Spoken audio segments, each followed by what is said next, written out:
পড়ছিলাম তোমার নামে লেখা চিঠি, কলমে নওরিন মুনতাহা হিয়া। পর্ব সংখ্যা 31। বিকাল 4টা বাজে। তালুকদার বাড়ির অনুষ্ঠান শেষ হয়েছে। এখন ইনায়া আর অরণ্য বিদায় নিয়ে চলে আসবে। বৃদ্ধাশ্রমের মহিলারা অনেক অনুরোধ করেছে তাদের অল্প কয়েকদিন থেকে যাওয়ার জন্য, কিন্তু অরণ্যর অফিস রয়েছে, এখানে বেশি দিন থাকা সম্ভব নয়। আবার ইনায়ার আদালতের তারিখের সময় প্রায় শেষের দিকে। এদিকে সাফায়েতের মৃত্যু আর এসএস কোম্পানির খাবারে বেশ কি দিয়েছে তা জানা যায়নি। রূপনগর গ্রামে যে উদ্দেশ্যে এসেছে তা সফল হয়নি। সাফায়েতের মৃত্যুর রহস্য সমাধান হয়নি। আড়ালে লুকিয়ে থাকা আগন্তুকের পরিচয় এখনো সামনে আসে নাই, যার জন্য ইনায়া আর অরণ্য এখানে বেশি দিন থাকতে পারবে না। আদালতের নোটিশের মেয়াদ শেষ হবার আগেই আসল অপরাধীর পরিচয় জানতে হবে। তালুকদার বাড়ির সমস্ত সম্পত্তির উত্তরাধিকারী সূত্রে মালিক ইনায়া। সম্পত্তির সমস্ত হিসাব ইনায়া পৌরসভায় গিয়ে কালেক্ট করেছে। আর তালুকদার বাড়িতে থাকা বৃদ্ধ মহিলাদের জন্য এই বাড়িটায় থাকার অনুমতি দিয়েছে।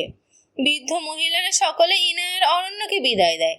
তারা রূপনগর গ্রাম থেকে চলে আসে। শহরে যাওয়ার উদ্দেশ্যে গাড়ি রওনা দেয়।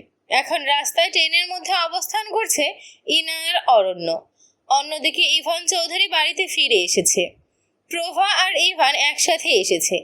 প্রভা যথেষ্ট শান্ত মেয়ে, তবে ইভান তার চেয়েও বেশি শান্ত।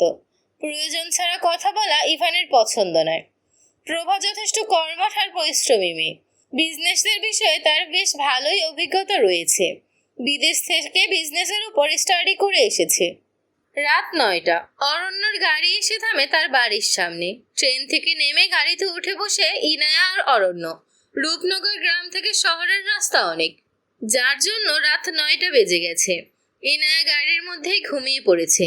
সারাদিন রান্না করা সহ গ্রামের এত মানুষকে খাওয়ানো আর অধিক সময় গাড়িতে বসে থাকার কারণে তার শরীর অনেক টায়ার্ড হয়ে গিয়েছে, যার জন্য সে গাড়িতে বসে ঘুমিয়ে পড়েছে।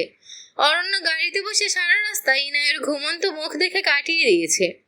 তার মায়াবতী বউয়ের প্রতি তার মুগ্ধতা যেন হাজার জন্ম চলে গেলেও কমবে না। বাড়ির সামনে গাড়ি এসে দাঁড়ায়। অরণ্য দেখে ইনায়া এখনো ঘুমিয়ে রয়েছে।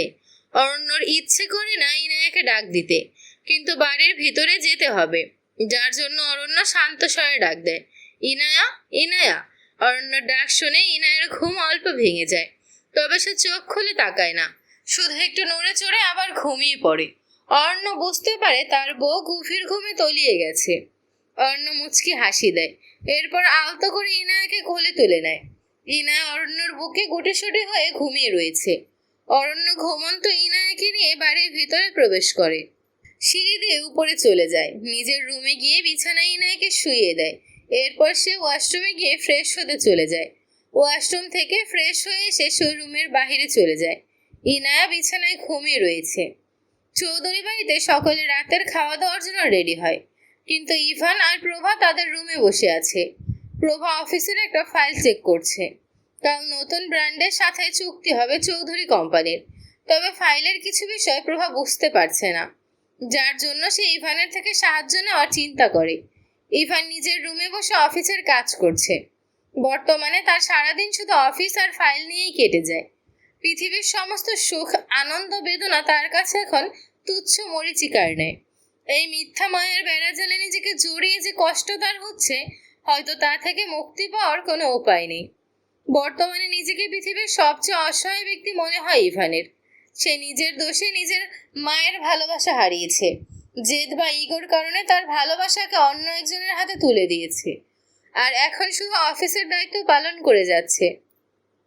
তার বুকের মধ্যে এক অদ্ভুত ব্যথার আগমন ঘটেছে, যা প্রতি মুহূর্তে তাকে তিলে তিলে শেষ করে দিচ্ছে। শুধু বাহিরের রাগী আর নীরবতা সবাই দেখে, ভিতরে থাকা কান্না আর অসহায়ত্ব শুধু সেই জানে। শুধু তার মনের ভিতর জানে ইনায়াকে সে কতটা ভালোবাসে। তার জীবনের সব সুখ, টাকা আর ভালোবাসার বিনিময়ে তার ইনায়াকে চাই, কিন্তু তার সম্ভব না। ইনায়া এখন অন্য কারো বিবাহিত স্ত্রী। অন্য একজনের হাত তার শরীর ছুঁয়ে দিয়েছে। হঠাৎ করে ইভানের রুমে দরজায় একজন নক করে। ইভান তার ভাবনার জগৎ থেকে বাহির হয়ে আসে। দরজার সামনের দিকে তাকিয়ে দেখে প্রভা দাঁড়িয়ে রয়েছে। ইভান শান্ত স্বরে বলে, কি হয়েছে প্রভা, তুমি এখানে কেন? ইভান গম্ভীর গলায় কথাটা বলে, কিন্তু প্রভার কাছে ইভানের গলার স্বর অন্যরকম লাগে, যেন মনে হলো ইভান কান্না করেছে। আগের দিনের মতো ঠিক ততটা নীরবতা আর গম্ভীরতা আজ ইভানের কণ্ঠস্বরে নাই, শুধু যেন সকলের সামনে তার বাহিরের নকল রূপ দেখানোর প্রয়াস করছে। কিন্তু প্রভা ইভানের বিষয়ে এত কেন চিন্তা করছে? ইভান শুধু তার বস, এর চেয়ে তো বেশি কিছু না, আর কখনো হবেও না। প্রভাকে কথার উত্তর না দিতে দেখে ইভান ভ্রু কুঁচকে তাকিয়ে দেখে। প্রভা বলে, কাল অফিসের মিটিং এর জন্য একটা ফাইল চেক করছি, কিন্তু কয়েকটা জায়গায় বুঝতে আমার অসুবিধা হচ্ছে, যার জন্য আপনার সাহায্য দরকার ইভান। প্রভার কথা শুনে ইভান বিরক্ত হয়। যদিও প্রভা ইভানের সাথে খুব বেশি কথা বলে না, জরুরি কোনো কাজ বা কারণ ছাড়া প্রভা কথা বলা পছন্দ করে না, আর ইভানও তাই। তবে প্রভাকে দেখে ইভান বিরক্ত হয়, কারণ প্রভার চেহারা দেখলে তার ইনায়ের কথা মনে পড়ে। প্রভা চোখে মুখে যে ভয়, শান্তি, নীরবতা সব ইনায়ের মধ্যে ছিল, যার জন্য হয়তো ইভান প্রভার থেকে দূরে থাকতে চায়। ইভান প্রভার দিকে তাকিয়ে বলে, দেখাও কি সমস্যা হয়েছে। ইভানের অনুমতি পেয়ে প্রভা রুমের ভেতরে চলে আসে। এরপর তার হাতে থাকা ফাইল ইভানকে দেখায়। একসাথে অনেক সময় কাজ করতে থাকে। ইভান প্রভার সমস্যার সমাধান করে দেয়। ইভান ফাইলের মধ্যে হাত রেখে প্রভাকে দেখায়। প্রভাও হাত রাখে, যার ফলে দুজনের হাত একসাথে হয়। প্রভা আর ইভান একে অপরের দিকে তাকিয়ে থাকে। প্রভা মাথা নিচু করে ফেলে। হঠাৎ করে দরজায় কারো গলার আওয়াজ শুনে প্রভা আর ইভান দূরে সরে যায়। অরুণা বেগম তাদের ডাকতে এসেছে। রাত অনেক হয়ে গিয়েছে, যার জন্য অরুণা বেগম ইভানকে খাবার খাওয়ার জন্য ডাকতে তার রুমে এসেছে। অরুণা বেগম ইভান আর প্রভাকে দেখে ফেলে। তারা সরে যাওয়ার আগে অরুণা বেগম বলে, প্রভা তুমি এখানে? আচ্ছা, তোমরা খাবার টেবিলে আসো, রাতের ডিনার রেডি করা হয়েছে। অরুণা বেগম কথাটা বলে রুম থেকে চলে যায়। ইভান আর প্রভা একে অপরের দিকে তাকায়। এরপর ইভান বলে, আচ্ছা, আমাদের কালকে মিটিং কোন ব্র্যান্ডের সাথে হবে? প্রভা নীরবতা ভেঙে জবাব দেয়, ইজি শপ, যা শহরের সবচেয়ে বড় ব্র্যান্ডের মালিক হলেন ইনায়া চৌধুরী। উনি অনেক বড় বিজনেস ওমেন। খবরের কাগজে দেখেছিলাম অরণ্যরাজ চৌধুরীর সাথে ওনার বিয়ে হয়েছে। উনি তো অরুণ আন্টির বান্ধবীর মেয়ে, তাই না? প্রভা সব কথা ইভান শুনছে কি না জানা নাই তার, তবে শুধুমাত্র ইনায়ের নামটা তার কান অবধি পৌঁছে গেছে। ইভান শুকনো ঢোক গিলে বলে, ইনায়ের সাথে ড্রিল হতে যাচ্ছে? ওই ব্যান্ডের মালিক ইনায়া চৌধুরী, অরণ্যরাজ চৌধুরীর বউ। অরণ্যর বউ কথাটা শুনে তার মনের মধ্যে থাকা কষ্ট আরো দ্বিগুণ হয়ে যায়। ইভান বলে, প্রভা যান, নিচে খাবার খেতে যান। প্রভা উঠে খাবার খেতে যাওয়ার জন্য রেডি হয়, তবে সে আবার জিজ্ঞেস করে, আপনি খাবার খেতে যাবেন না ইভান?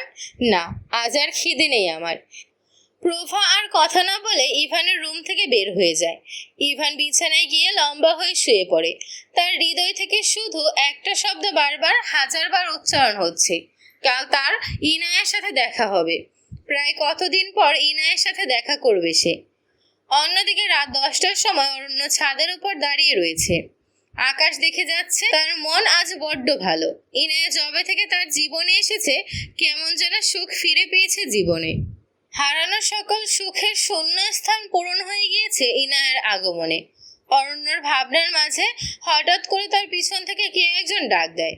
অরণ্য কণ্ঠটা শুনে চমকে যায়। এই কণ্ঠ তার বড্ড পরিচিত। অরণ্য পিছন ফিরে তাকিয়ে দেখে তার সামনে রেহানা বেগম দাঁড়িয়ে রয়েছে। অরণ্যর দুই চোখ বিশ্বাস করতে পারছে না, তার মা কি তার নাম ধরে ডাক দিয়েছে। রেহানা বেগম তার সামনে থাকা অরণ্যর দিকে দেখে। তারা মা ছেলে আজ কত বছর পর একে অপরের সামনে দাঁড়িয়ে রয়েছে। রেহানা বেগম নিজের ছেলের মুখ একবার ভালো করে দেখে।